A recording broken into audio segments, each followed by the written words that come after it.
I don't know about you guys, but since the 2020s, when the movie industry kind of imploded with the pandemic and is now rebuilding itself, there's not been that many great years for movies. I think the best one we had was 2023. That had Barbenheimer, which was really good. Poor Things, a good Guardians movie, John Wick. But I feel like nothing has reached the high of like pre-2020s, 2010s years. 2019 being the standout. I don't think people realize how good 2019 was. We had 9 $1 billion movies, including Avengers Endgame, and we had so many good original movies as well. It's the year Parasite came out, Knives Out, Once Upon a Time in Hollywood, Uncut Gems, whoa, that's a lot of movies, Little Women, Midsummer, Joker, 1917, Jesus Christ. And yeah, you had a bad Star Wars movie, or a Disney live-action remake or 2, or 3, or 4, goddamn, alright. But 2019 was like the most profitable year of movies ever. And the amount of original releases it had, like it had a lot going for it. And the fall off between that and 2020 is bleak. I can only name one 2020 movie, and it's Palm Springs, which rocks, but like that's the only one I can name. There's probably more. Point is, 2026, based on its like upcoming release dates for everything, it has some really good releases coming up, man. So I'm gonna go month by month. I have the US theatrical release dates here, and to start off, we have the releases coming out in January. The first one being, depending when this comes out, probably later this week, 28 Years Later, The Bone Temple. I'm really looking forward to this one. Last year I did myself the service for 28 Years Later of watching the full trilogy, and they're good movies. If you like apocalypse movies, they're some of the best ones I've seen. Except 28 Weeks Later. That had a really good opening scene, and the rest was really weird. And then the third one kind of pretended that one didn't happen. It was weird. I don't know. It was, yeah, whatever. 28 Days... Oh, shit. 28 Days Later, though. That's one of the all-time greatest apocalypse movies I've ever seen. Cillian Murphy's great in it, and he's supposedly returning in this one. When I saw 28 Years Later, it was very different. It still had a lot of Danny Boyle's style, but he actually had like a budget this time. I don't know, I just thought the direction and the camera work and everything, they do like bullet time shots in that movie, and they rip so hard. They're so cool. From what I've heard from like early reviews and stuff, this movie is just as good. The only problem with it is I don't like the name. I feel like they had such like, it's like Now You See Me. They had such a chance to do something so cool with their names, because they had 28 Days Later, and then 28 Weeks Later, and then 28 Years Later, and then they just add subtitles. That's so lazy. This one should be called 28 Days After, 28 Years Later. And then you call the next one 28 Days After, 28 Days After, 28 Years Later. Or maybe 28 Weeks After, 28 Years Later. I don't know. It would get confusing, but someone would figure it out. I don't know. It'd just be fun. A weird thing about this movie is that it's directed by Nia DaCosta, who I only know from directing The Marvels, which is a track record, to be sure. I actually don't hate that movie as much as other people hate it. I thought the body, like the power switching mechanic, was kind of cool. It just was dealt a bad hand. Like, that is like the most forgettable Marvel movie. I forgot it existed until I researched who Nia DaCosta was. But from what I've heard, Nia DaCosta kills it in this sequel. So I'm looking forward to it. My expectations are high. Ralph Fiennes and Alfie Williams are returning, as well as Jack O'Connell, who I didn't love at the end of the last movie. That's the thing. I didn't like the whole what was it, like Irish sportswear gang? Like, I don't know. It felt like such a weird tone shift. It didn't really work for me at the end of the last movie, just because it was out of nowhere. It's literally in the last 2 minutes. Like, the story has a resolution, and then Jack O'Connell comes in and does his Jack O'Connell thing. Although, after seeing Sinners, I went from being meh on Jack O'Connell to now he's like one of my favorite performances of 2025. I'm just going off reviews I've heard. I'm over the moon for this movie. They're making a third one. I think it's already written, but they just need to put it into production. The third one of these. That's fantastic. Oh yeah, should I do a rating for these movies? I'll do like an excitement rating, maybe. I don't know. 28 Years Later, I'm like 8 out of 10. Yeah, 8 out of 10 excitement. Also on the 16th is a Netflix movie called The Rip. I thought this movie was like written by Matt Damon and Ben Affleck. It's not. It just stars them. So I don't care anymore. They announced this at Netflix's Taboel thing, which, can I say, Taboel is the worst name for like one of your company announcement thing. Like Disney has a like D20. Is it D20? No, D23. I don't know what the 23 means, but it's a cooler name than Taboel, all right? And no one, when you hear the boom for Netflix, when you hear that, everyone hears it as a boom, right? That's not just me. It's boom. It's not Taboel. No one's ever said that in their life. On to the rip. Excitement level like a 2, 3, I don't know. It's a Netflix schlocky movie. Anyway, later in January, 23rd of the 1st, we have Return to Silent Hill, which... fine. I've never seen those movies. I've never played those games, so I have no connection to that, but it's a movie. Excitement, like a 4. I don't know. I'm probably not going to see it. Mercy with Chris Pratt. I'm Chris Pratt. And Rebecca Ferguson. I'm Rebecca Ferguson. This is a weird movie. You're going to freak out. This movie is using AI as like a plot device in a way that feels anti-AI, which is good. But it's just a weird concept to me. It looks schlocky. I'm going to be using the word schlocky a lot because 2026 has some really cool releases and then it has a lot of schlocky releases. I don't know. I don't know anyone who's going to be excited for this movie when it actually comes out. So I'm going to give it like a 5. On the 30th of January, we have Send Help, directed by Sam Raimi, which I know nothing about. I might actually watch the trailer right now. Send Help trailer. I don't like watching trailers for movies that I know I'm going to see, but I'm not sold on this one yet. I just know that Sam Raimi is directing it. I'm going to be frank with you. Executive, I see no value in you. What the fuck? What the hell's going on? We're not in the office anymore, Bradley. That was not tough. I'm sorry. That was not tough. What the hell? I don't think we should ever leave. Whoa. I really like the title cards in that. That was not the takeaway at all, but the title cards was sick. Alright, I just watched the trailer. That actually does look really good. Man, that cinematography looked good though. Alright. I get it now. I'm interested. Yeah, that one's gonna be like a 7 out of 10 excitement, I guess. Actually, no, if Bone Temple... That's gonna be a 6 out of 10 excitement. Bone Temple was an 8 out of 10, that's a 6 out of 10. Gotta keep them consistent. Also on the 30th, we have Iron Lung, which is the Markiplier movie. This, if you don't know, is like his indie passion project based on the video game. I already saw the trailer for this one, but it is sick. If you haven't seen the trailer for this one, watch the trailer. It'll sell you on the movie. Thank God it got distribution in Australia. I think Dendy are doing it in Australia, at least in Sydney. I don't know, there's something so satisfying about like big budget studios. I guess this is more indie. Mid-budget. What was the budget on this movie? One sec. A few million? 4 million. Alright. So 4 million isn't... I mean, it's like... It looks like it's one location, though. If you've seen the house from the behind the scenes... It's like a house being thrown around, which is basically what this thing is. It looks crazy. The idea of giving these YouTubers like a shot, like a few $1 million to make these movies is so cool. I mean, we saw it with Raka Raka's Talk to Me and Bring Her Back. Both movies, I think, are fantastic. Yeah, there's something so satisfying about seeing these creators and people who have, been making movies, like videos like this, wanting to be part of the industry, get that chance. That's really, really cool. So yeah, really, really looking forward to it. I think my excitement for that's probably also an 8 as well. Pretty much the same as the Bone Temple. I just know less about that. That's one of the ones where I know I want to see it, so I'm not going to watch the trailer as much. I've seen it once. So yeah, January overall, I would give probably like a 6 out of 10. There's not that many like big releases, but the ones that I am looking forward to, I'm looking forward to, you know? But with that said, we're going to go to February, which on the 13th has 2 pretty big releases. It has GOAT, which I believe is Sony Pictures Animation, which they have had such a comeback since the Emoji Movie. Since then, they have done Spider-Man Into the Spider-Verse, The Mitchells vs. the Machines, Across the Spider-Verse, K-Pop Demon Hunters, and now GOAT, and then Beyond the Spider-Verse, and then K-Pop Demon Hunters sequel. That's so cool. And this is kind of where I wish animation...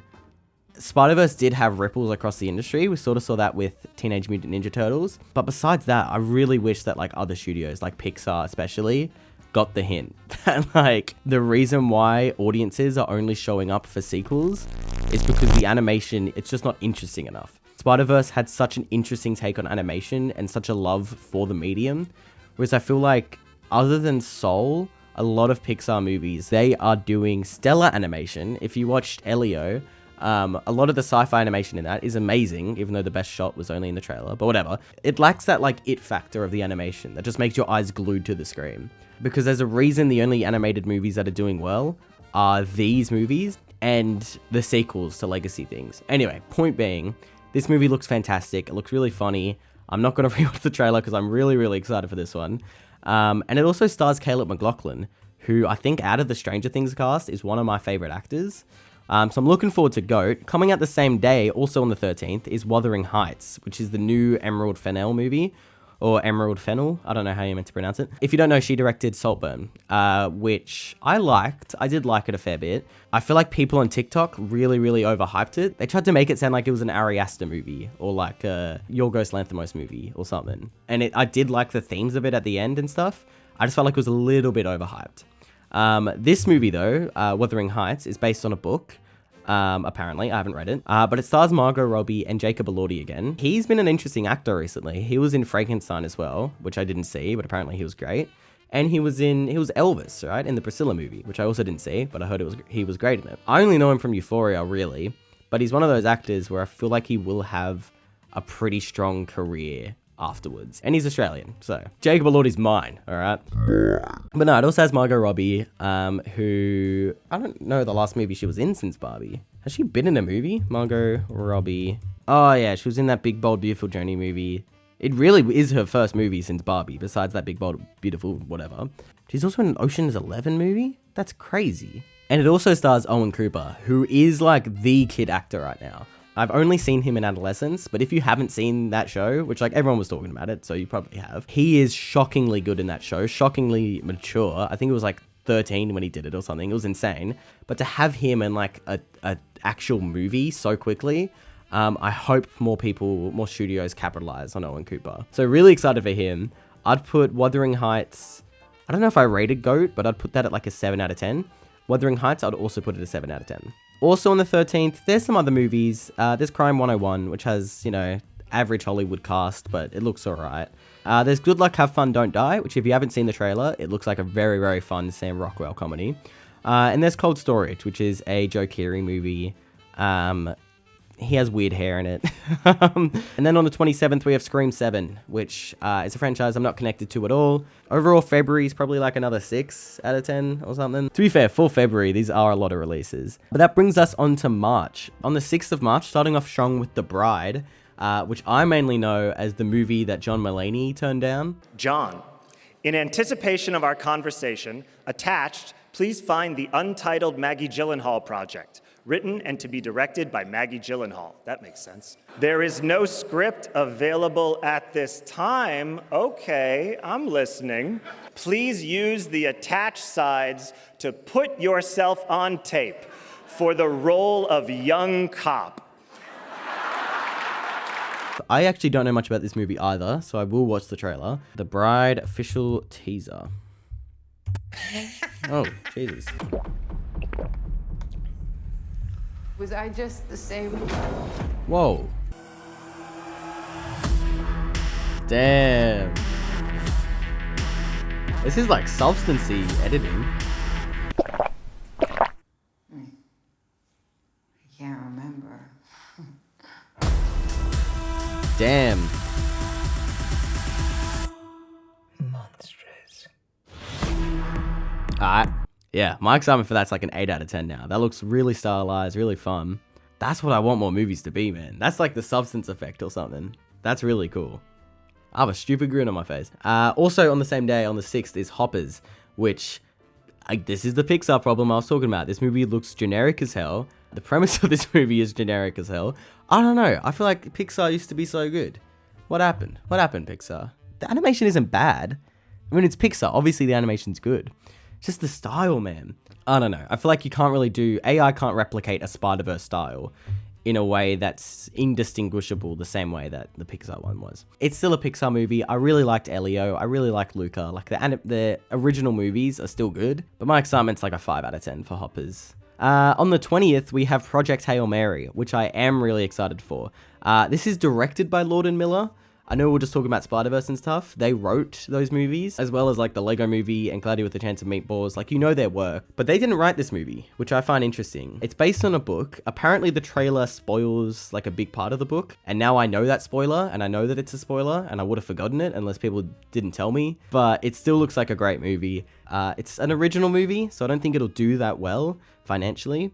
But it's Ryan Gosling in a sci-fi setting. Like, I feel like it'll do as well as like The Running Man did. You know, did that do well? That was maybe a flop. Maybe that was a bad example.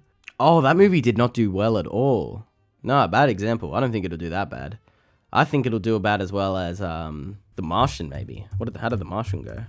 The Martian did really well. I don't think it's gonna do that well. I don't know. I think it'll make like 3 times its budget. What's its budget? What the hell? Why are movie budgets so high now? Anyway. Oh, it's by the guy that wrote The Martian. That's why I was thinking The Martian. Maybe I'm excited for this now. I mean, I was excited for it, but maybe that's like jumped it to like a 7 out of 10 excitement. I don't know. It's also written by Drew Goddard, who I know from Daredevil. He also wrote Cabin in the Woods, and he wrote The Martian. That makes so much sense now. That's cool. And then also on the 20th, we have the Peaky Blinders movie coming out on Netflix. Haven't seen the show. I was gonna see it. There's a lot of shows I need to see. Saw Pluribus recently. Fantastic. You need to see Pluribus. You need to see Pluribus, Severance, and Andor. Those are like the shows of this year, of last year. All right, coming out on the 27th, we have Ready or Not 2, Here I Come. Not a bad name, but get rid of the 2. Just call it Ready or Not, Here I Come, you know? This feels like the Now You See Me problem, which I've mentioned this twice now. This is my gripe with the series. The first one is called Now You See Me. The second one is called Now You See Me 2. The third one is called Now You See Me, Now You Don't. That's horrible. That's the worst thing I've ever seen. What they should have done, the first one, you call it Now You See Me. The second one, you just call it Now You Don't. Third one, Now You Three Me. Now we're thinking, right? Overall, March is a much better year for movies. March, you got The Bride, which I'm looking forward to. Project Hail Mary, I'm looking forward to. And the other 3 movies aren't too bad either. I'm going to give March like a very solid 7 out of 10. Moving on to April, on the 3rd, we have The Drama, which I'm only bringing up because it's a Robert Pattinson and Zendaya movie. This is one of 3 Robert Pattinson and Zendaya movies that come out this year. I don't know anything about it. Maybe I'm going to watch the trailer for this one. Am I? Oh, it's an A24 movie. Nerves? All right, Charlie, move a little closer to your bride-to-be. There we go. They hate each other, man. What's your favorite thing about Emma? She just pantsed him. What the f... You gonna do that? We found love that we're gonna have forever. Whoa. Okay, I think that we'll get there on the day. Yeah. Okay. Okay. Thank you. All right. It looks a little bit like generic. I don't know. It's A24, which, to be fair, it's not that their track record's bad, but like they've been spending too much money on their movies. Marty Supreme's not making that money back. How much did they spend on this one? $20 million? $30 million? For what? Just the actors? I don't know. The Drama, it looks good. It looks fine. Good cast. I'm going to give it like a 6 out of 10 excitement rating. Also coming out on the 3rd is the Super Mario Galaxy movie. I am looking forward to this. The first one was maybe not the best movie, but it was a good Mario movie. It was very fun. The animation was great. I thought all the characterization was solid. I think Mario was a bit iffy, but that was just the Chris Pratt of it all. Mushroom Kingdom, here we come. I'm Chris Pratt. You're going to freak out. But yeah, the animation was amazing, and the way they like tied in all the Easter eggs of the universe and stuff. As a fan of Nintendo and Mario and all of that, I was very satisfied. So a sequel to that in the Galaxy game adaptation thing, whatever, is very exciting. I'm a little bit worried about less Jack Black. I feel like he's easily the best part of these movies. But this is my first $1 billion prediction. I think Mario Galaxy movie will make $1 billion. The first one made $1 billion, and sequels of animated IP that did well the first time tend to make more money. That's my prediction. I reckon it's like a 90% chance. I feel really good about that. And yeah, overall excitement for Mario Galaxy movie, I'm gonna give it like a 7. I think, yeah, it'll be fun. I do trust the team now, which I didn't for the first movie, and I kind of know what to expect. And the story of Galaxy is a lot better than the story of the first one. Moving on to the 24th, which, wow, the only days for April are the 3rd and the 24th. There's like 2 weeks there where the movie industry is just slacking. Hey guys, it's editing Jill. I'm tired. But that's not true. There is another movie coming out on the 17th of April. It's Lee Cronen's new The Mummy film. It looks really good. The trailer came out while I've been editing and it looks sick. So, I don't know, excitement's probably like a 7. It actually looks really, really cool. But back to the video now. But on the 24th is the Michael Jackson biopic, just called Michael. I feel like if this came out last year, I'd be a lot more excited for it. There have been some recent developments with Michael Jackson, which are iffy. And seeing how his nephew is playing him, I feel like they're just going to avoid all the controversy, which feels a little bit insincere if you're making like a historical biopic. But as a whole, I'm just kind of sick of these biopics, you know? I feel like the last one I saw that was like trying something new was Better Man, and I was the only one that saw that. But yeah, I'm cautiously pessimistic for this one. What I am curious about is whether this movie will make $1 billion. I give it like 40 it will, 60 it won't. Yeah, Bohemian Rhapsody got really close, but I feel like a lot of the steam for these biopics is dying down. I feel like people are less interested about them. But Michael Jackson, if anyone was to make $1 billion on it, it would be Michael Jackson or the Beatles. Overall, yeah, excitement for Michael Jackson. I'm going to give it like a 4, maybe a 5 out of 10. Also coming out that day is Apex on Netflix, which I wouldn't usually talk about, but it's Taron Egerton, who I really, really like, and Charlize Theron. And it looks like a fun thriller movie. Hopefully it's good. But I'd give that like a 5 or a 6 out of 10. I don't really have expectations for it. So that's my April reviewed preemptively. I'm going to give it like a 6 out of 10. I think the drama and Super Mario Galaxy are really exciting. I think Michael and Apex are less exciting. Overall, it averages to like a 5 or a 6 out of 10. May we have, on the 1st, Devil Wears Prada 2. The trailer for this movie was the most watched trailer of last year. I think it'll be really successful. What I'm more curious about is whether this will make people want to see comedy movies again. Because Devil Wears Prada was like one of the most iconic and distinctive comedies of the 2000s. And that era of movie just doesn't really get made anymore. Right now, horror is doing really well, and comedy has kind of fallen by the wayside, but that could flip over the next few years. Alright, on the 15th, we have Mortal Kombat 2. Didn't see the first one. I have no expectations. Some people are going to be crazy about this, so it's worth mentioning, but I don't know, 5 out of 10. Oh yeah, Devil Wears Prada 2, 6 out of 10. Like, I think it'll be good, but I'm not that excited. On the 22nd of May, we have Star Wars, The Mandalorian, and Grogu. Those guys back there. I mean, I have that up, so obviously I like The Mandalorian. I think season 1 is like spectacular. I think that's the best thing that Disney Plus has done, on the same level as like Andor and They fly now! Somehow Palpatine Rey returned. Skywalker. But having a movie out of The Mandalorian and Grogu just feels like a bit of a waste for your next Star Wars movie. I'm way more excited about the Ryan Gosling Starfighter movie they're doing. But yeah, I don't know. It feels like this is going to be Mandalorian season 3.5. And I didn't watch season 3. So maybe it was good. But from what I heard, it was kind of generic. But with Obi-Wan Kenobi being pretty bad and Boba Fett being pretty bad, I just feel like Dave Filoni's whole universe he's trying to do here is kind of like crumbling before it actually gets to its climax, you know? I feel like what could possibly happen in this movie that warranted it being a movie and not just season 4 of the show. Yeah, in terms of the $1 billion discussion, this won't make $1 billion. Star Wars movies in general kind of have trended towards $1 billion. Obviously Force Awakens did, and I think Last Jedi did. But I feel like, I don't know, The Mandalorian doesn't have... It has like the brand recognition. People love Baby Yoda. But I just feel like it doesn't have the legs. So I don't think it'll make $1 billion. I think it'll make like 500 million, if I'm being real. But we'll see. Time will tell. That's the end of May. Only 3 releases. June is where it gets big, though. On the 5th, we have Masters of the Universe. I never grew up with those toys. It feels weird that Mattel's trying to do like a live-action cinematic universe. It won't make $1 billion.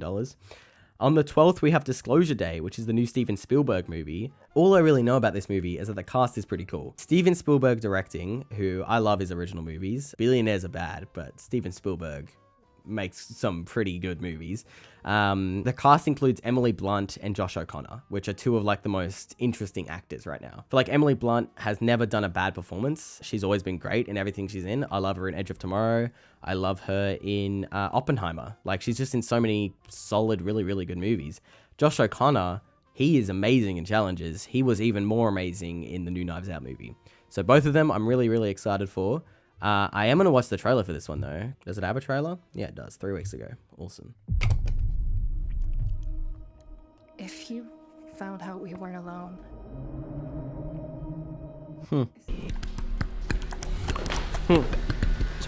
What the hell? Full disclosure to the whole world. What's the name of the movie? Why would he make such a vast universe? What is it? I guess that's Yet save it only for us. This is like if Snow White was real. And someone was just losing their mind. That's pretty cool. That looked weird. I'm now really excited for that. I'm going to give a 7 out of 10. On the 19th, we have Toy Story 5. I think it will make $1 billion. How much did Toy Story 4 make? Toy Story 4 made over $1 billion. All right. Toy Story 5 will make $1 billion. I know people think that this is a pointless movie, and I agree. Does not need to get made. Kill the franchise. It was dead with 3, let's be real. Even if you're someone who like me, who liked the 4th one, that was Woody's story. But whatever, I'll give you the pass. It was a decent enough movie. I liked it. Why is Woody back in this movie, though? It kind of feels like you're undoing that whole story arc. I don't know. And you're Pixar. You don't need to be that desperate. They made Soul only 4 years ago. They can make a classic movie. Maybe Soul's a 2020 movie. That's my other 2020 movie. All right, Palm Springs, Soul. There you go. I feel like I've had this idea for a long time. I feel like Disney, but more so Pixar, remake some of the old movies. I think Toy Story 1 is a joy to rewatch, but it would be so cool if it was animated to be pretty much indistinguishable animation-wise from Toy Story 4. I feel like people would also show up for that. People would pay money to see that. It wouldn't be as profitable as sticking a 2 on there, but if you want to get people to watch your movies and your original movies, I feel like just focusing on the sequels kind of alienates your original movies. I don't know. Feels like with Onward and with Cars 2 and with a lot of these sequels and Lightyear, they're kind of ruining a bit of their reputation, and they can be so much better than they are now. But Toy Story 5, it's a cool idea to bring in like the iPad kids and like not brain rot, but like that sort of like generation into what toys are currently. But I don't really have hope that it's going to be a worthy sequel. I don't know, 5 out of 10 for Toy Story 5. On the 26th though is the Supergirl movie. Supergirl Woman of Tomorrow, which is the comic that this movie is based off. This is my favorite comic of all time. If you look at the shelf behind me, that's most of my comic collection. I like comics, and Supergirl Woman of Tomorrow is probably my favorite comic. It's written by Tom King, who can be divisive in how he sort of like manipulates and twists characters to fit his stories. But for his miniseries, he doesn't really disappoint that much. I'm not going to read his Batman run because people really hate it. I'm not going to read his Wonder Woman run because people really hate it. But for those miniseries, I think he's a pretty good writer. This book, the art is just insane. I mean, look at that. I'm going to put up more pictures here. Here's more pictures of the artwork. But this comic is one of my favorite comics of all time. That being said, I've seen the trailer to this movie and it looks okay. I think Millie Alcock is brilliant casting for this film. I first saw her in Upright, which is like a very indie Australian show. It has Tim Minchin in it, who you'd probably know for doing the Matilda musical, among other things. I haven't seen House of the Dragon, but I know people love her in that as well. And her role in the Superman movie was fantastic. That was great. That's all I needed. So I feel like her version of this character will at least be her own. What I'm worried about is whether or not it'll fit the story that I know they're going to adapt. Because Eve Ridley plays a very important character for the comic that isn't in a movie. I think it's an original character they made for the comic. And so, I don't know. I don't know how Millie Alcock's Supergirl is going to fit into that story. Because it is a story about revenge, and Supergirl's role in it needs to be pretty defined from the start. And I feel like they're leaning a bit too much into Party Girl. They're leaning a bit too much into like trying to emulate James Gunn's writing. Where the reason this comic works is because Eve Ridley's character, Ruth, doesn't speak in that sort of James Gunn language at all. She speaks in these like almost Thor-esque monologues. And so I feel like if it's a good Supergirl movie, but it deviates from the comic in terms of story, whatever, that's fine. But I feel like if you are adapting a comic this good, you kind of have to make the movie that good as well. Like, it's kind of doing a disservice otherwise. But I really like Superman. I think for what this means for the DCU, it's interesting. Because so far we have 3 projects. We have Creature Commandos, which I thought was solid, but the ending was kind of botched and it was a bit rushed. We had Superman, which I thought was fantastic. And we had Peacemaker Season 2, which I thought, again, was a bit rushed, was a bit disconnected. The whole multiverse thing went literally nowhere.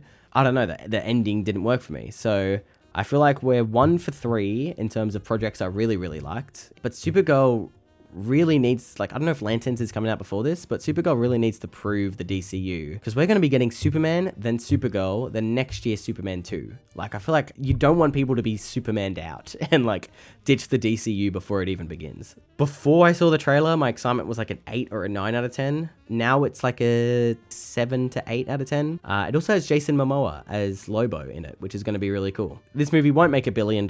Superman didn't, so this definitely won't. This will make, I think, a little bit less than Superman. I want to say 400 to 500 million, but I hope it does well. Overall, Dune had some bigger releases. We have Disclosure Day and Supergirl as the 2 standouts. Really excited for those. I'll give it overall a 7 out of 10 and move on to July, which has some big ones as well. July 1st starts out with Minions 3. I have nothing to say about this movie. It will make $1 billion, I think. I'm pretty sure the second one did. No. Second one made 940 million. All right. Well, I think the third one could make $1 billion. But I'm only mentioning it because it will be massive. Will it be good? Don't know. But it will be massive. Excitement, I don't know, 3 out of 10. I don't care. Then we have the live-action Moana movie coming out on the 10th. This is a tricky one for me to talk about. The actress playing Moana, Catherine Legaya, I know personally. She was in my short film. I think phenomenal actress. Like, obviously I'm biased. She's a fantastic actress, though. She's perfect for Moana. Her chemistry with The Rock in this movie, I think, will be really good as well. I just am sick. I'm sick of these live action Disney movies. It is probably my least favorite genre. I really, really, really didn't like Lilo and Stitch. I think this movie will make $1 billion.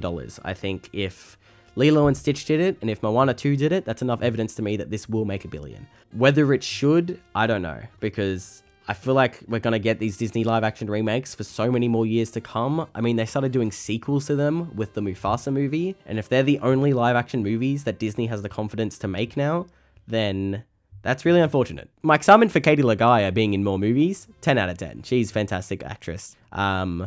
How excited I am for the idea of a live-action Moana movie is like a 1 or a 2 out of 10, unfortunately.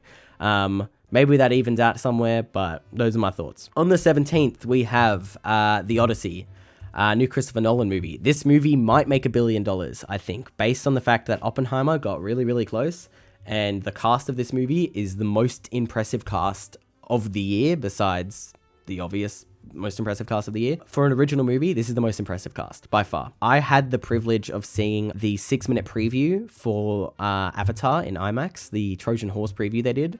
That was amazing. I don't always love Christopher Nolan movies. I think it's sort of the popular opinion now to kind of say that Christopher Nolan's bad, and he's not bad. He's a really, really talented director. But I feel like until Oppenheimer, he just never had that great editing or sound design or like a lot of things. But that kind of changed with Oppenheimer. Oppenheimer was my favorite movie of 2023, tied with Spider-Verse. And I feel like Odyssey, his turnaround with movies is super impressive. I mean, he made Tenet in 2020. That's another 2020 movie. All right, 2020, big year. But yeah, his turnaround with Tenet in 2020, 3 years later, made Oppenheimer. I don't know how you make that in 3 years, but he did. 3 years later, he's making Odyssey. I don't know how you make that in 3 years, but he's doing it. On to the cast for this movie as well. This movie has Matt Damon, Tom Holland, Robert Pattinson, Zendaya, notice those 2 in a movie again, Mia Goth, Anne Hathaway, John Bernthal, Charlize Theron, and Elliot Page. Insane cast, right? I feel like Matt Damon leading, I'm very excited for. I think he is a really good actor, especially in Nolan movies. And he hasn't led a Nolan movie, to my knowledge. He was in Interstellar for a good chunk of it. Anyway, him leading a Nolan movie is long overdue. I think he'll be great in it. And yeah, Tom Holland, I think, will really surprise people. I think he is a phenomenal actor. It's just he's been put in the worst movies. Like Uncharted and Cherry. Like, you're not getting a sense of how good of an actor Tom Holland is. I'm really just basing this off No Way Home. But he was a phenomenal actor in that movie, and I feel like he will be phenomenal in this drama. And I'm really excited for this movie. The set design looks amazing. Production looks amazing. Everything looks great. My excitement for this is probably a 9 out of 10. This is probably as excited as I can get for a original movie this year. On the 24th, we have Evil Dead Burn, which I know nothing about. Just worth mentioning because Evil Dead Rise did fairly well. And on the 31st, we have Spider-Man Brand New Day. It is directed by Destin Daniel Cretton, who did Shang-Chi, which I thought was one of the most interestingly directed movies in the MCU Phase 4. I think that the action in Shang-Chi is undoubtedly the best action has been in any Marvel movie. And so to bring that to Spider-Man, who has like canonically some of the most cool like swinging and punch ups and like really, really cool fighting scenes. I feel like to bring that to live action is something that has been long overdue. We sort of got a bit of it in like, sort of in No Way Home when you had that goblin brawling fight, but we haven't had like good action choreography from a Spider-Man movie really ever. So that's really exciting. We also have Sadie Sink in the cast, which is also exciting. I don't know who she's playing. I've seen some of the rumors, but I'm kind of staying away from them. But I feel like the idea of where No Way Home ended brought Tom Holland's Spider-Man to such like a ground zero that everyone is happy with. I don't know, having him being street level again is just so exciting. And like the 3-movie long origin story was a bit weird, but now we are in such like a Tom Holland Spider-Man prime. I'm shocked we haven't gotten a movie sooner. I mean, No Way Home was, 5 years ago now? This should be our second or third in this new, like, Tom Holland trilogy. But yeah, I am really looking forward to this. Punisher and Hulk are meant to be in this movie, which excites me, makes it even more street level.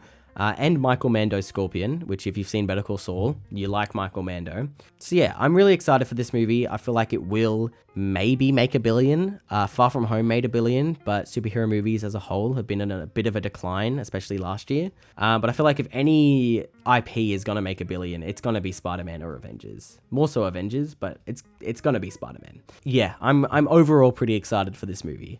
I think I don't even know who the villain is. I have a theory it's Mr. Negative, but I haven't seen. I really have not been keeping up with the leaks and the rumors of this movie. Yeah, overall, I'm going to put my excitement for Brand New Day at like an 8 out of 10. I think that Marvel's been on a bit of a roll since Thunderbolts into Fantastic Four into Spider-Man. I do need to see Marvel Zombies. Oh, is there an X-Men 97 season this year? Sorry, sidetrack. Yeah, it is coming out this year. That's going to be awesome. Everyone, watch X-Men. Where's the X-Men sign?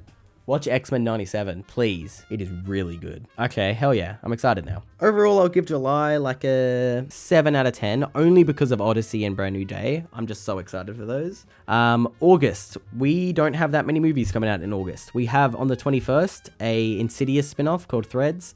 Cool. And on the 28th, we have The Dog Stars, which is a new Ridley Scott movie. I will watch the trailer for this, just because it is a Ridley Scott movie. Blend effects. Is this an AI trailer? It appears that Ridley Scott is a filmmaker who never stops working because... Oh, it's a release date news episode thing. Cool. So there's no trailer for this one. But I am looking forward to it just because the cast looks really solid. It's another Jacob Elordi movie, which is kind of crazy. It has Margaret Qualley in it. That's really exciting. Yeah, it's a Ridley Scott movie. Apparently it's post-apocalyptic. Is it based on a book? Yeah, it's based on a 2012 novel. Cool.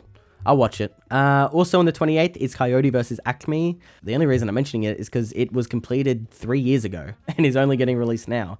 It's one of the movies that WB completely trashed for a tax write-off. The fact it's getting released is one of the most like insane power of the fan base stories I've heard. Apparently it was written by James Gunn as well, which is interesting. But yeah, excitement for that's like a, I don't know, 6 out of 10. Overall, August is like a 6 out of 10 month, 5 out of 10, whatever. It's not many that releases. However, September, this is where you get the cool horror movies, because we have Clayface on the 11th, which is meant to be like a DCU body horror movie. I know nothing about it. I think the director's an unknown. I feel like this is going to be what the Venom movies wish they were. Them being like fully PG-13, like goofy movies almost. It's kind of a disservice to who Venom is in the comics. I feel like he needs like a movie like this, where it's just like blood everywhere, like something that really cool like that. And Clayface getting that is really interesting. The DCU is taking some swings, and I feel like them producing a body horror movie is so much more interesting than if Marvel was doing it. My excitement for that's like a weird 7 to 8 out of 10, maybe 8. That might be crazy. On the 18th is Resident Evil, the new Zach Cregger movie. If you don't know, Zach Cregger, he can make a horror movie. Weapons last year, one of my favorites. Barbarian from a few years ago, also a really, really good horror movie. It feels like one of those directors like Ari Aster and Raka Raka right now, who are just making so many cool horror movies. Really, really looking forward to this Resident Evil movie. I haven't seen any of the others. I haven't even played the games, so I might do that in anticipation for this one. But I'm gonna give it like a 7 out of 10 excitement, just because I don't know what I'm expecting. On the 25th of September, we have Avengers Endgame getting re-released into cinemas. So it's not a new release, but it's worth talking about because I think this is the first time Marvel's ever done this. I know they did do it for Spider-Man No Way Home. Looks like they only did it for Deadpool 2. And they did some as in IMAX theaters in 2018, it looks like, for Infinity War. But Endgame is the first time they've released like a just one movie back into cinemas for no like event or anything. Well, it is for Doomsday, but for no like special reason. And Doomsday is feeling more and more like Endgame 2. Or like Avengers Endgame / the Fox Universe 2. Like it feels like a sequel to that rather than Phase 4, 5, and 6, which is a bit disappointing. But I think if you want to get excitement for it, and that is what the movie is, then you kind of do have to re-release Avengers Endgame. And it's just, yeah, really interesting move for them to do. There have been theories. This is my Marvel superfan theorizing coming out. Not that I'm a superfan anymore, but I do like to theorize on some of this stuff. There's a theory that Avengers Endgame will have a new post-credit scene, because it didn't have a post-credit scene when it first came out. It just had the Iron Man clanging. There's a theory that it could have a new post-credit scene. Maybe the Iron Man clanging, but is making a Doctor Doom mask or something like that. Overall, September, I'm going to give the 2 actual releases a 8 out of 10 excitement. I'm actually really looking forward to Clayface and Resident Evil. And the Avengers Endgame re-release is like 6 out of 10, but it could be interesting. All right. October is a pretty big month. We start off strong on the 1st of October with Terrifier 4, which, hell yeah. If you haven't seen the Terrifier movies, they go hard. They are disgusting. Don't show them to anyone that you want to keep as a friend, unless they're into it, because it is, yeah, it's not for the faint of heart. I've described scenes from these movies to some of my friends, and they just wanted to stop talking to me. And a lot of it is just for shock value, but I don't know. There's something about the very low budgetness of it. David Howard Thornton's performance as Art the Clown being so fun, and the practical effects being so good, that it just like, after watching so much like The Boys CGI gore, there's something so cool and traditional about a horror movie being made by one guy with a very small studio being given like a few $1 million to just make something really, really gory and cool. I saw the third one in cinemas alone. Me and my best friend saw it alone in cinemas, just us in the cinema. And it was VMAX, which in Australia is like between IMAX and a regular cinema. So it was intense. And it will make a fair amount of money. The second one made a lot of money for its budget. Coming out just the day later, on the 2nd, is Digger, which is the new Alejandro Iñárritu. I'm going to learn how to say his name. Hola, mi nombre es Alejandro González Iñárritu. Alejandro. I'm South American. This is horrible. Alejandro. It stars Tom Cruise, and it is exciting to see him in a non-Mission Impossible, non-Top Gun movie for the first time since The Mummy, I think, which was 2017. Scientology aside, he is great in his drama movies, and I feel like coming back to that is really exciting. Jesse Plemons is also in this movie, who I think is like the it actor right now. I think he's so good. And it's the same director as Birdman, which is one of my favorite movies of the 2010s. Look, I'm going to give it a 7 to 8 out of 10 excitement. I think 7 out of 10, just because I don't really know what it is yet. But just that combination of Tom Cruise coming back in a movie like that and Alejandro Iñárritu, it's very exciting. On the 9th of October, we have The Social Reckoning, which is a weird sequel. It's a sequel to The Social Network, which is one of my favorite movies of all time. It's sort of like bouncing somewhere in my top 15 of all time. But it is by far one of the best written movies that I've ever watched. You think we were gonna let you parade around in your ridiculous suits pretending you were running this company? Sorry, my Prada's at the cleaners! Along with my hoodie and my fuck you flip-flops, you pretentious douchebag! Aaron Sorkin's screenplay for that movie is insane. And its directing by David Fincher is what makes it so good, which is why a sequel directed by Aaron Sorkin, I don't think I've seen an Aaron Sorkin directed movie. I just know from what I've heard, it's not as strong as his writing, which I do think will be really strong. And I think there is merit to giving The Social Network a sequel, because the landscape of social media has changed a lot. It's a little bit weird that Jeremy Strong, is it Jeremy Strong? Yeah, Jeremy Strong is playing Jesse Eisenberg. Not Jesse Eisenberg, what's his name? Mark Zuckerberg. I don't know what it's going to be. My excitement's like, yeah, a 7 out of 10. I'm cautiously optimistic. I feel like I've been saying that a lot. I just don't know what it's going to be yet. Also coming out that same day, though, is The Legend of Aang, The Last Airbender, which that's the other metal poster displate I have here. Displate, please sponsor me. I'm going to have these in all my videos from now on. Actually, I have 3 displays. I have 3 displays for free. Are you kidding me? And if you sponsored me, I could have a rotation. I could swap these out depending on what the movie is. Like, I could have Star Wars ones, I could have X-Men ones. I need an X-Men one. Damn, I need an X-Men one. All right. What am I talking about? The Legend of Aang. I love The Last Airbender as a series. I grew up with it, even though I forgot most of it, but I rewatched it the other year, and it was great. Really, really strong characters and stuff. Ended perfectly. I don't know what this movie's about. Haven't seen any spoilers.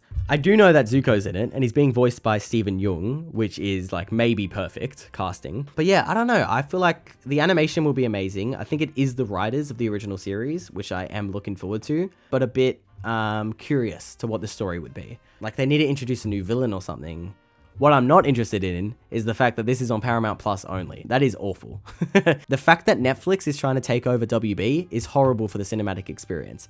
But the fact that Paramount is trying to take over WB as well and try to claim that they're pro-theatrical experience, and then they do something like this, firmly, this movie should be in cinemas. It is disgusting that it's not.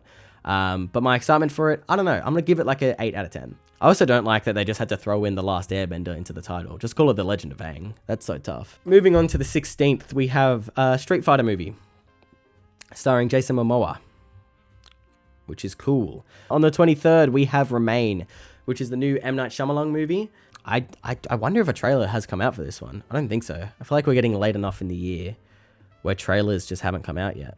Who is this guy? There's this guy on YouTube called BlendFX, who is just like dedicated to make these videos on when these trailers are getting released. Who cares? I guess I do. But this does feel like the year for directors making independent original films, which is great. We have M. Night Shyamalan making Remain. We had Alejandro Iñárritu making Digger. Ridley Scott making The Dog Stars. And we have Christopher Nolan making The Odyssey. And we have a new Steven Spielberg movie. And we have a new Sam Raimi movie. To rate October, I think it is a much more solid month than some of the others. I think Terrifier, Digger, Social Reckoning, and Remain, I'm all fairly excited for. Remain, I'd give it like a 6 out of 10. But overall, I think this is like a 7.5 out of 10 month. October is looking real good. Not as good, maybe, as November. It depends. November has a lot that could be really good or really bad. It starts off on the 13th. Hey guys, it's Editing Joel. Back again. I honestly didn't think I'd have to do another one of these, but there is another movie coming out on the 6th of November. It's the sequel to Godzilla Minus One, which I never saw, but I saw heaps of clips of it and like people talking about it and stuff. It looks really cool. But this one's called Godzilla Minus Zero, which I didn't even know that was possible. I don't think that was a number, but there it is. There's no trailer or anything released, so my excitement's probably like a 6, but that's it, guys. Enjoy the rest of the vid. It starts off on the 13th with Ebenezer, A Christmas Carol. I don't know if this is a full readaptation of A Christmas Carol, which would be cool, but I'm mentioning it because Johnny Depp is coming to play Ebenezer, Scrooge. I just feel so bad for him getting booted out of Pirates of the Caribbean and pretty much every series he was in. I feel like he'll bring a lot of heart to the role, and I'm really excited to see Johnny Depp in a new movie, which feels like, yeah, that's crazy to say. Coming out on the 20th is the new Hunger Games movie, Sunrise on the Reaping. I think that what they're doing with these Hunger Games movies is so smart. I think having the original 3 movies, no, it was 4, having the original 4 movies be the mainline Hunger Games story and then making these prequels, because you start Hunger Games 1 with the 75th annual Hunger Games, or whatever it is. It's somewhere in the 70s. Implying there's 74 Hunger Games, which we never saw, and that could be just as insane and creative and inventive as the first one that we see. And yeah, I thought The Ballad of Songbirds and Snakes was fantastic. I thought that was a really good movie. To have that again, but with Haymitch's Games, which like everyone is saying it, but Haymitch's Games, if you don't know the story, it's insane. I haven't even read the story, but it's insane. So to have that with a cast this strong, I mean, you have Joseph Zada, who I don't know him from anything, but Maya Hawke, McKenna Grace, Jesse Plemons, who I've already said is amazing, Jennifer Lawrence, Glenn Close, Ellie Fanning, Ralph Fiennes, Josh Hutcherson, and Kieran Culkin.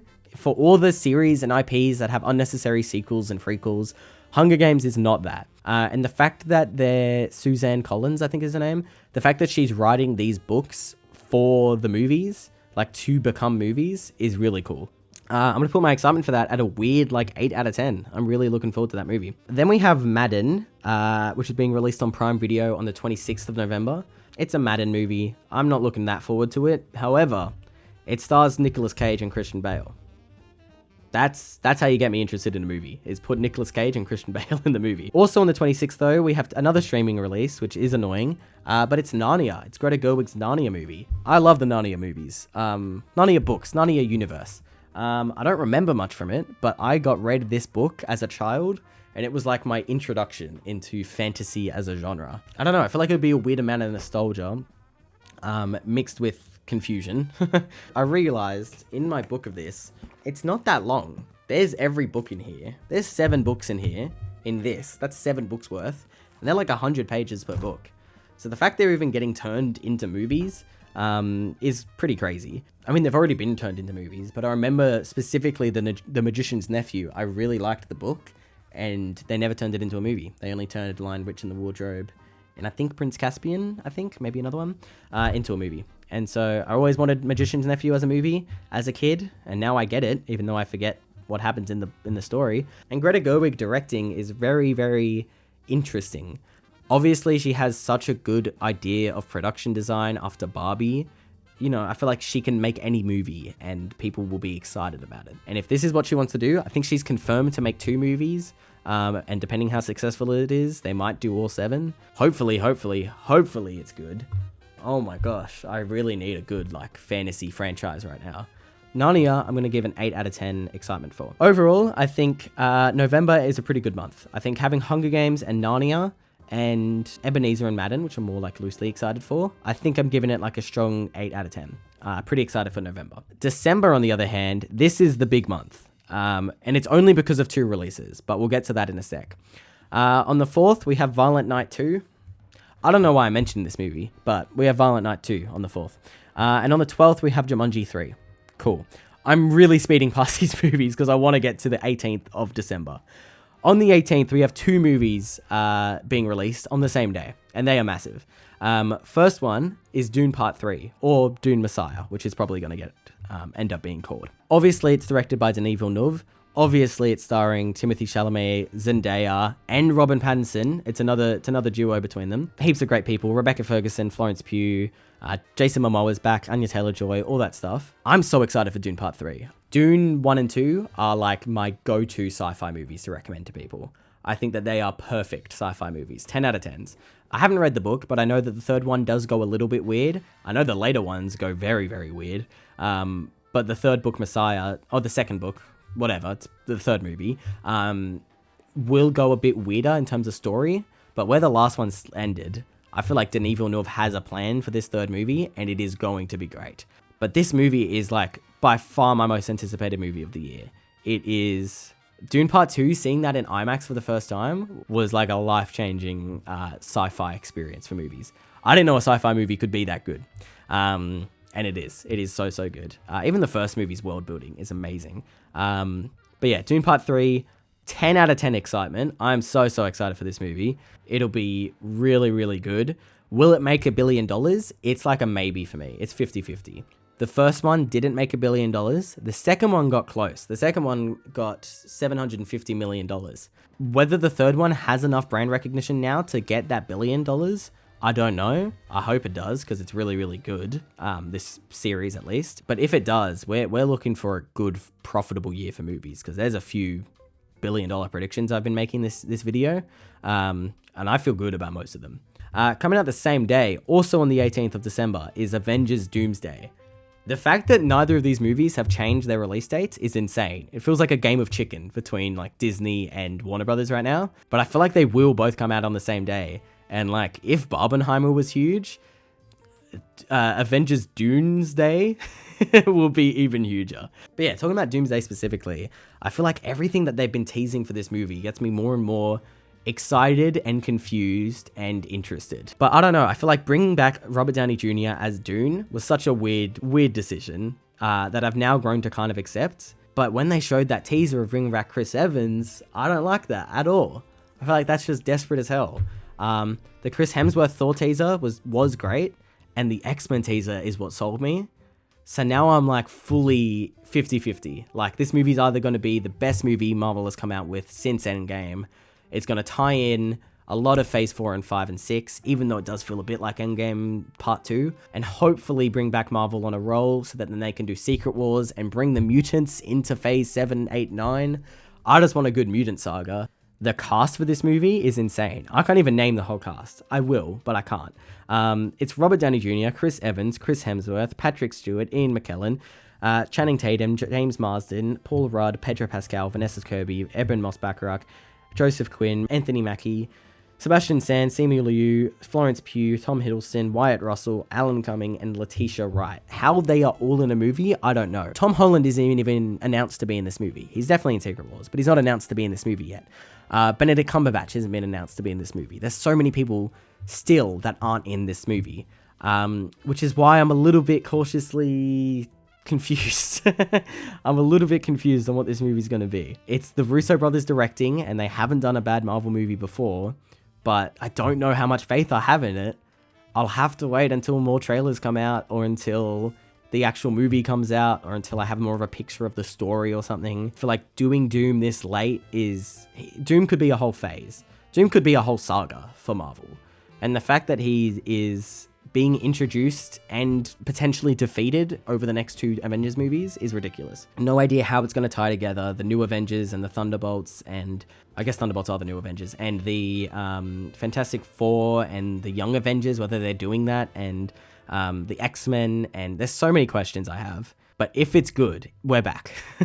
Superhero movies are back, and it means Secret Wars will probably be good as well. And I'm aware that Doomsday will be a cameo fest, and it'll be popcorn entertainment, and it'll be cheesy lines and whatever. But I also have faith enough in the Russos and some of the writers that are being attached to this movie that I feel like they could definitely do it justice and make it as good, or at least half as good as Infinity War was. So yeah, Doomsday, my excitement is a weird 6 out of 10, 7 out of 10. I'm interested in it. I think it'll be good. If it's good, my excitement's a 9 out of 10. But I just can't say that because I think it'll be bad. I don't know. This is hard. It's between a 6 and an 8 out of 10, depending on how good it'll be. Rounding out the year, we have Angry Birds Movie 3 coming out on the 23rd of December. Whoop-de-doo. And we have Werewolf, the new Robert Eggers movie, coming out on the 25th. Which is a bit of a weird release date, but it's right on Christmas. A good werewolf movie I'm always going to be excited for. But Robert Eggers making Nosferatu, which was like the classic true to form take on Dracula, the very olden day take on Dracula, and now him doing Werewolf, which is potentially the same thing. That's exciting. I love Robert Eggers' style. I love his movies. I love his production and lighting and directing and the actors he gets. Like, all of it is top class. Aaron Taylor Johnson's in this movie, which I love him in Bullet Train. Well, what did Thomas the Tank Engine say, Lemon? That's really mean. SAA, take responsibility, mate. You don't sound like that. But Willem Dafoe's also returning, which I also love. I feel like Werewolf will be... I think we're looking at a 8 out of 10 excitement. What did I give for 28 Years Later? Same thing I gave for that, which I think was 8 out of 10. So overall, December, that's the big month. That is Dune and Avengers and, to a lesser extent, Werewolf. Those are big, big movies. I'm going to give December an 8 out of 10 for excitement, maybe a 9 out of 10. But 2026, to recap, we are getting 28 Years Later, The Bone Temple. We are getting Wuthering Heights. We are getting The Bride. We're getting Project Hail Mary, Michael Jackson biopic. We're getting Devil Wears Prada 2, Star Wars Mandalorian, Disclosure Day, Toy Story 5, Supergirl, Minions 3, Moana, The Odyssey, Spider-Man Brand New Day, Clayface, I guess, Terrifier 4, I'm putting that in for me, Social Reckoning, Street Fighter, Ebenezer, Hunger Games, Madden, Narnia, Jumanji 3, Dune Part 3, Avengers Doomsday, and Werewolf. Those are massive, massive releases. And for them all to be in 1 year is absolutely insane. So yeah, to wrap this video up, I think 2026 as a whole, my total excitement for this year is like an 8 out of 10. I think there's so many good releases coming out. there's never a month where there isn't a cool movie coming out, which I can't say for some previous years. And I feel like just the idea of having the Odyssey the same month as Spider-Man and Dune the same month as Avengers, like there's so many cool things happening this year that gets me excited for the future of cinema. Even if we have stuff like Netflix taking over Warner Brothers, and even if we have stuff like the Disney live action remakes, there's enough original cinema and good IP coming out this year that I am really looking forward to it. So yeah, have a discussion in the comments. I actually am looking forward to having a discussion because I could talk about this stuff for clearly hours. Let me know what you think about this year in movies. Let me know what you think your favorite year for movies in the last 10 years has been. And any movies coming out after 2026 that you're looking forward to. That's a lot to put in the comments, by the way. No pressure. But that's about my thoughts. Yeah, I don't know how to end these videos. I think you're meant to have like a title cut or something, but I don't really have the budget for that. I'll probably just like cut it off somewhere in the middle. I've probably cut it off already.